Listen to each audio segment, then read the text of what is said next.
এই বাংলার জমিন এটা ইসলাম প্রিয়দের জমিন, যে জমিনে আল্লাহু আকবার ধ্বনির সাথে সূর্য উঠে যায়, আল্লাহু আকবার ধ্বনির সাথে সূর্য ডুবে যায়, সে দেশে আর কিছু থাকবে না, থাক ইসলাম থাকবেই। আর কিছু থাকবে না, থাক কোরআন থাকবেই। এদেরকে প্রশ্রয় দিলে এরা বলে মসজিদ বন্ধ করো, মাদ্রাসা বন্ধ করো, কয়দিন পরে বলবে আজান বন্ধ করো, এরপরে আবদার তুলবে দাড়ি রাখা বন্ধ করো, তারপরে বলবে মুসলমানদের নাম রাখা বন্ধ করে দাও। এজন্য এই আবদার শুনতে মুসলমানরা রাজি নয়, চিল্লায় বলেন ঠিক কিনা? এদেরকে প্রতিহত করতে রাজি আছে মুসলমান? কারা কারা রাজি? দুহাত উঁচু করে আল্লাহর দেখা।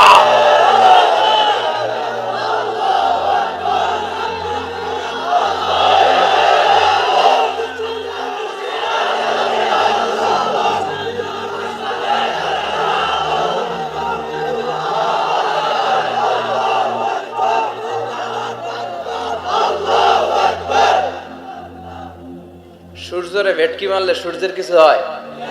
কথা কর। সূর্যরে আপনি ভেটকি মারছেন, আপনার ভেটকি আপনার মুখে। এজন্য ইসলামের আলোকে ওরা নিভিয়ে দিতে চায়। আল্লাহ বলে কিয়ামত পর্যন্ত ইসলামের বিজয়কে আমি আল্লাহ সমুন্নত রাখবো, চিল্লায় বলেন ঠিক কিনা? কিন্তু এই ইসলামের কথাকে, এই শান্তির বাণীকে অনেকে সহ্য হয় না, আছে না নাই? এদেশও এরকম উল্লুক্কা পাঠা আছে না নাই? এরা ইসলামের প্রচার আর প্রসারকে নাম দিয়েছে মোল্লাতন্ত্র। কি নাম দিছে? ইসলামের বিজয় এদের ভাল লাগে না,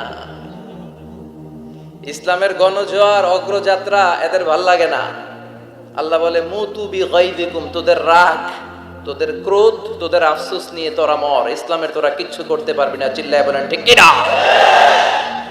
জগৎ বিখ্যাত মুহাদ্দিস আহমদ শফিকে গালি দেয়, সংসদে বসে, আসরা নাই? ইসলামের নাম দিয়েছে মোল্লাতন্ত্র। এই মোল্লা না থাকলে তোর কানে আজান দেওয়ার কেউ ছিল না, এই মোল্লারা না থাকলে তোর বাবা মার বিয়ে পড়িয়ে তোকে হালাল পন্থায় দুনিয়াতে আনার কেউ ছিল না, এই মোল্লারা না থাকলে জানাজাটা দেওয়ারও তোর শেষকালে কেউ থাকবে না, চিল্লায় বলেন ঠিক কিনা? সে ইসলামপন্থীদের গালি দেয়, আহমদ শফির মতো এত বড় জগৎ বিখ্যাত মুহাদ্দিসকে গালি দেয়, কিন্তু বাংলার জমিনের তাওহীদ প্রিয় মুসলমান এদের কথায় কান দেয় না। এরা কাদের লেজে পাড়া দিয়ে ক্ষমতায় গিয়েছে সবার জানা আছে, চিল্লায় বলেন ঠিক কিনা?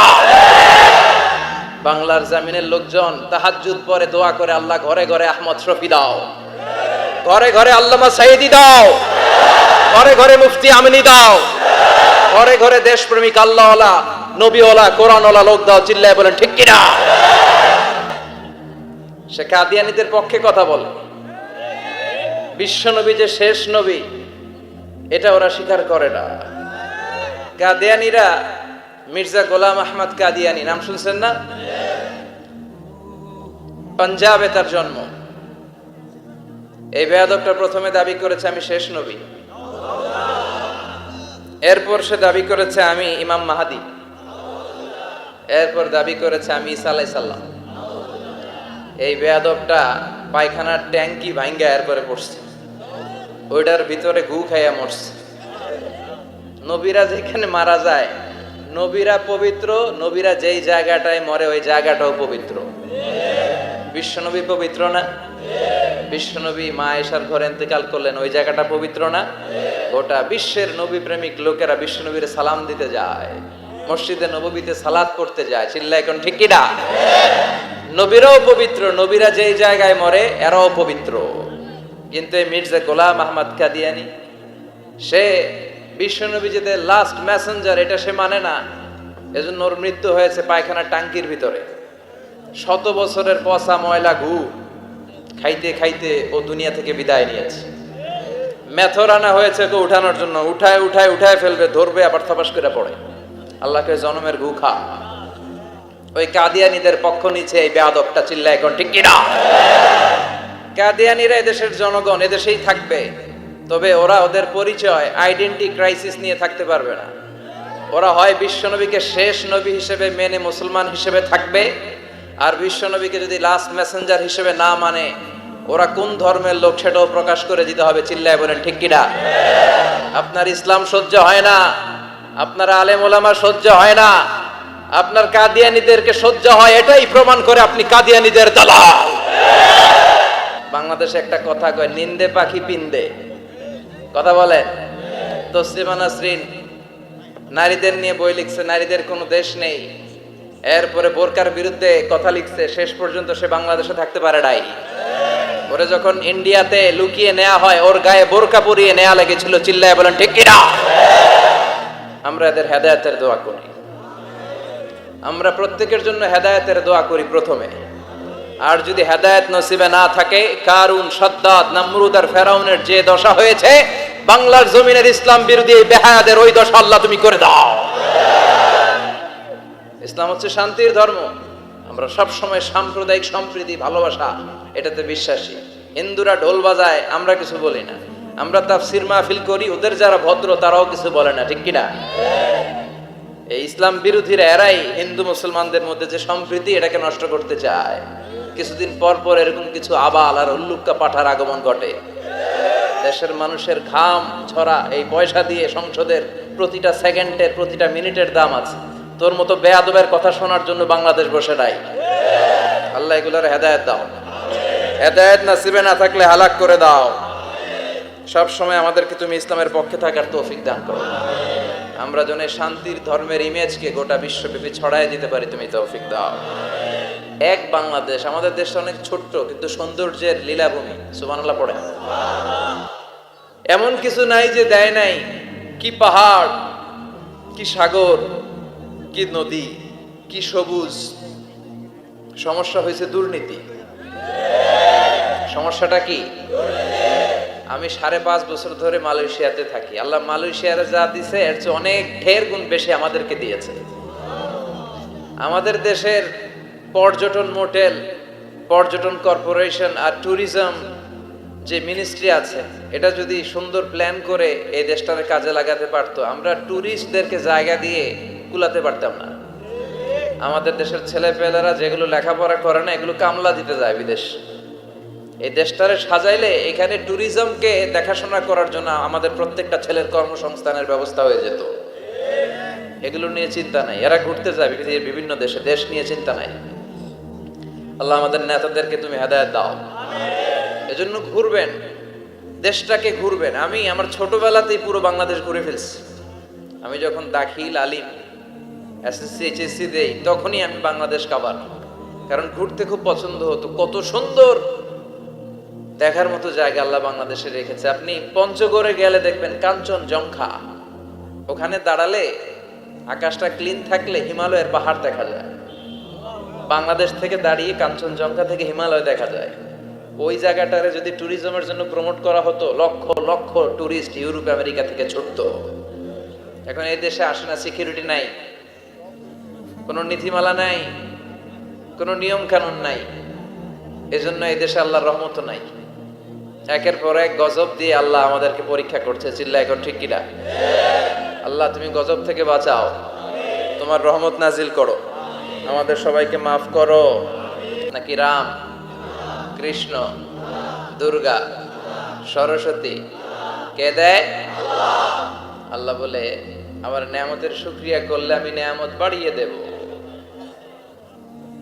নেয়ামত আমি বাড়িয়ে দেব। আমার জিকির করলে আমিও তোমাদের স্মরণ করব। ফাইন যাকারানি ফি নাফসি যাকারতুহু ফি নাফসি। আমার বান্দা যদি একা একা আমারে স্মরণ করে, আমি বান্দারে একা একা স্মরণ করি। সুবহানাল্লাহ পড়েন। মাননীয় প্রধানমন্ত্রী যদি আমারে নিয়ে কথা কয়, ডোনাল্ড ট্রাম্প যদি আমারে নিয়ে কথা কয়, সৌদি বাদশাহ যদি আমারে নিয়ে কথা বলে, টাইমস ম্যাগাজিন যদি আমাকে নিয়ে নিউজ কভার করে, শেখ আব্দুর রহমান সুদাইস যদি আমাকে নিয়ে ভাবে, ভাল লাগবে না? তো দুনিয়ার মানুষগুলো যারা উচ্চ পদস্থ, তারা যদি আমার কথা বলে, আমার খুব ভাল লাগে, আমার হৃদয়টা আনন্দে উদ্বেলিত হয়ে যায়। কিন্তু আল্লাহ আমাকে নিয়ে ভাবে, আল্লাহ আমার কথা স্মরণ করে, ওইটা নিয়ে আমরা চিন্তা করি না। চিল্লা এখন ঠিক কিনা? কি এক আল্লাহ পাইলাম, ওনার নামটা নিলে উনিও আমার নাম নেয়। একা একা নিলে একা একা নেয়, সবাইকে নিয়ে নিলে, বিশাল বড় মহাসমাবেশ করে যদি আমরা আল্লাহর স্মরণ করি, আল্লাহর নাম নেই, আল্লাহ বলে যাকারতু ফি মালাইন খায়রিম মিনহু, এর চেয়েও বড় মহাসমাবেশ আমি জান্নাতে ফেরেশতাদেরকে নিয়ে করে আমি ওই বান্দাকে স্মরণ করা শুরু করে দেই। আমার বান্দা যদি আমার দিকে এক বিঘত আসতে চায়, শেবের, এটারে আরবিতে বলে শেবের, এক শিবের আসতে চাইলে আমি বান্দার দিকে এক হাত এগিয়ে যাই। বান্দা যদি আমার দিকে এক হাত এগিয়ে আসতে চায়, আমি বান্দার দিকে দুই হাত এগিয়ে যাই। ওয়া ইন আতানি ইয়ামশি আতাইতুহু হারবালা, আমার বান্দা যদি হেঁটে হেঁটে আমার কাছে আসতে চায়, আমি আল্লাহ আমার বান্দার কাছে দৌড়ে দৌড়ে যাই। কি এক আল্লাহ আমরা পাইছি। ফাযকুরুনি ওয়াশকুরুলি ওয়ালা তাকফুরুন, আমার স্মরণ করো আমিও তোমাদের স্মরণ করব। এজন্য আল্লাহ বলেন শুকরিয়া করো, নেয়ামত বাড়িয়ে দেব। কেউ আমাদেরকে নেয়ামত দেয় না, কেউ আমাদেরকে সুস্থ রাখতে পারে না, কেউ আমাদের মনের আশা পূরণ করতে পারে না একজন ছাড়া। চিৎকার করে বলতে হবে তিনি কে? আর যদি নেয়ামতের শুকরিয়া না করো তাহলে জেনে রেখো আমার শাস্তি বড় ভয়ঙ্কর। আল্লাহর শাস্তির ব্যাপারে ভয় প্রত্যেক মুমিনের অন্তরে থাকার দরকার আছে না নাই? তুফান যখন আমরা দেখি, জলোচ্ছ্বাস যখন দেখি, ভূকম্পন যখন দেখি, থান্ডার বজ্রপাত যখন দেখি, তখন বোঝা যায় যে প্রাকৃতিক দুর্যোগ, ন্যাচারাল ক্যালামিটি, ক্যাটাস্ট্রফি কত ভয়ঙ্কর হতে পারে। এজন্য আল্লাহর শাস্তি, আল্লাহর আযাব আর গজব সহ্য করার মতো ক্ষমতা পৃথিবীর কারো নাই। চিল্লায় বলেন ঠিক কিনা? এজন্য শুকরিয়া করতে হবে কার? করলে লাভ না লস? আর করব কম কম না বেশি বেশি? আমরা শুকরিয়া করতে চাই না, আমরা অভিযোগ করতে চাই। কি করি? অভিযোগ, কমপ্লেইন। আমার এটা নাই, ওইটা নাই, এই পাইলাম না, সেই পাইলাম না। এরকম আছে না নাই? আল্লাহর বিরুদ্ধে অভিযোগ। বিশ্বনবী বলেন তোমার চেয়ে যে খারাপ অবস্থানে আছে তার দিকে তাকাও, অভিযোগ কমে যাবে। উনজুরু ইলা মান হুয়া আসফালা মিনকা, তোমার চেয়ে যে খারাপ অবস্থায় আছে একটু তাকাও না, একটু তাকাও, তোমার চারিপাশেই আছে। যে মুহূর্তে আমরা কথা শুনছি এই মুহূর্তে অনেকে হাসপাতালের বেডে শুয়ে শুয়ে চিৎকার করছে, মৃত্যুর প্রহর গুনছে। ক্যান্সার, দুরারোগ্য ব্যাধি যার নাই কোনো অ্যান্সার। আমার বাড়ি নাই, আমি বাড়ি চাই, গাড়ি চাই, আরো টাকা চাই, আরো পয়সা চাই, আরো খ্যাতি চাই, আরো অনেক কিছু চাই। ক্যান্সারে আক্রান্ত রোগীটা কিচ্ছু চায় না, খালি বাঁচতে চায়। ওর বাঁচার বড় শখ। এই সুন্দর মায়ার পৃথিবী ছেড়ে ওর চলে যেতে মনে চায় না, ও শুধু বাঁচতে চায়। কিন্তু আমাদের এটা লাগবে, ওইটা লাগবে, ওইটা লাগবে। এজন্য ক্যান্সারে যারা আক্রান্ত একটু তাকান না, হাত নাই পা নাই, একটু তাকান কিভাবে তারা লাইফ লিড করে। শেখ সাদি বালাগাল উলা বিকামালিহি একটা কবিতা লিখে বিখ্যাত হয়েছেন। পার্সিয়ান পয়েট, ইরানি কবি। ওনার আর্থিক দৈন্যতা যাচ্ছিল, কিছুদিন ধরে ওনার আর্থিক কিছু সমস্যা, টাকা পয়সা নাই, ফলে ওনার জুতা ছিঁড়ে গিয়েছে, পায়ে জুতা নাই, খালি পায়ে হাঁটে। আর মনে বড় আফসোস, মনে বড় দুঃখ, আমি এত বড় কবি, আমার পায়ে জুতা নাই, আমার পায়ে কি নাই। তো একবার ঘর থেকে বের হয়ে দেখে একটা লোক ভিক্ষা করে খাচ্ছে, ওর দুইটা পাই নাই। শেখ সাদির কি নাই? ভিক্ষুকের কি নাই? ভিক্ষুকের দশা দেখে সেজদায় পড়ে গিয়েছে। সেজদায় লুটিয়ে পড়ে আল্লাহর বলে, আল্লাহ শুকুর, আলহামদুলিল্লাহ বেশ ভালো আছি। এজন্য উনজুর ইলা মান হুয়া আসফালা মিনকা, তোমার চেয়ে যে খারাপ অবস্থানে আছে তার দিকে তাকাও। ঋণের বোঝা কাঁধে এত বেশি, প্রতিদিন বাড়িওয়ালা এসে তাড়া করে, ভাড়া দিতে পারে না। এরকম লোক আছে না নাই? গ্যাসের বিল দিতে পারে না, বিদ্যুতের বিল দিতে পারে না, স্ত্রীকে একটা শাড়ি কিনে দিতে পারে না, বাচ্চাদের 3 মাসের 4 মাসের বেতন ভাড়া জমা হয়ে আছে, দিতে পারে না। কত সুখে আছি আমরা, কত শান্তিতে আছি আমরা, শুকুর গুজার হতে চাই না, শুধু অভিযোগ আর অভিযোগ। আল্লাহ বলে অভিযোগ বাদ দিয়ে দাও। বিশ্বনবী বলেন তোমার চেয়ে যে খারাপ অবস্থানে আছে একটু ওইদিকে তাকাও, তাহলে দেখবে তুমি অনেক ভালো আছো। এজন্য সব সময় সুখে দুঃখে সর্বাবস্থায় আমরা প্রশংসা করব একজনের, তিনি কে? আর প্রশংসা করলে নেয়ামত বাড়ায় দেয় কে? আর প্রশংসা না করলে শাস্তির জন্য অপেক্ষা করতে হবে। যাহারাল ফাসাদু ফিল বাররি ওয়াল বাহরি বিমা কাসাবাত আইদিন নাস। জলে স্থলে যে জলোচ্ছ্বাস, ভূমিকম্প, অগ্নিকাণ্ড, খরা, দুর্ভিক্ষ এগুলো চলে, এই মহামারী, নানা ধরনের নতুন রোগ, এগুলো আমাদের হাতের কামাই। এগুলো কি আমাদের হাতের কামাই। আমরা যদি আল্লাহওয়ালা হয়ে যাই, আল্লাহর জামিনে যদি আল্লাহর দিন কায়েমের চেষ্টা করি, আল্লাহর দেয়া কোরআন অনুযায়ী যদি জীবন চালাই, আমাদের জীবনটারও শান্তিময় করে দিবে কে? আমাদের ধর্মের নামই তো শান্তি। ধর্মের নাম কি? ইসলাম। ইসলাম মানে কি?